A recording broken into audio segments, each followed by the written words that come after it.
The Joe Rogan Experience. Kubrick was such an odd one. Like, his films were so different. And he was a weird guy, too. He did, like, complex mathematics in his spare time. I do complex mathematics in my spare time. Nothing wrong with that. Yeah, he's a weird guy, but he was also, I think, thinking 3 steps ahead of everybody at any kind of given moment. I mean,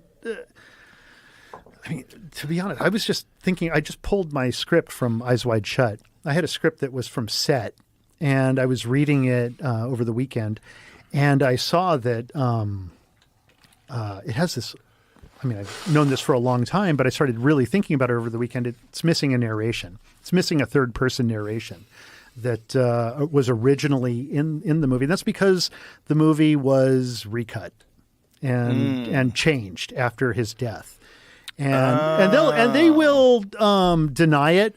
But as a student of Kubrick, I'm watching the movie and I'm like, well, Kubrick wouldn't do that. Kubrick wouldn't do that either. Kubrick would have trimmed this scene. I didn't know they recut it after his death.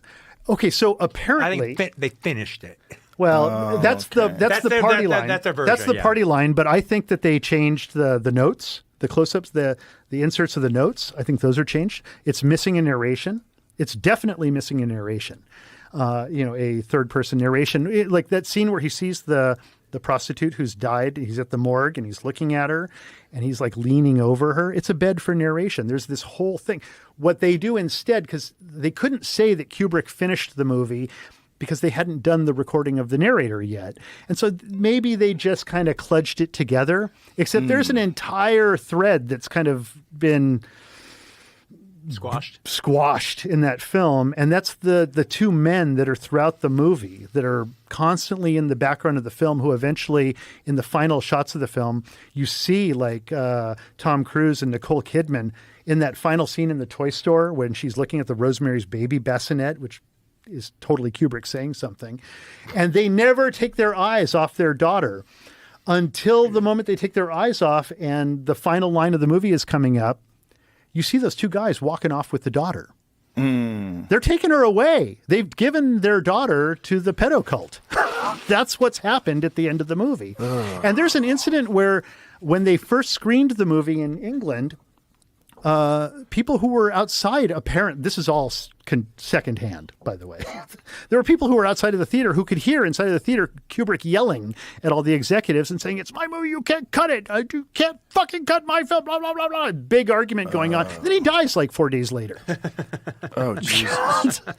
So somebody went in and finished the movie, but I think when they finished the movie, they hid the film. The movie got changed into something else. And I would love to finish that film. I'm like. Have you ever made an attempt? I've thought about it. And reading the script over the weekend, I started seriously thinking about it. Well, somebody should recut this or somebody should. So it'd just be a matter of recutting it with narration? Well, yes and no. There's obviously missing. There would be missing footage now. Things have been removed and is that taken accessible? Down. No.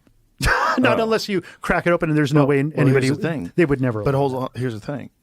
Now we have AI. Well, I know that's you're one step ahead of me. I'm one step ahead. Because I've actually been experimenting a lot with AI.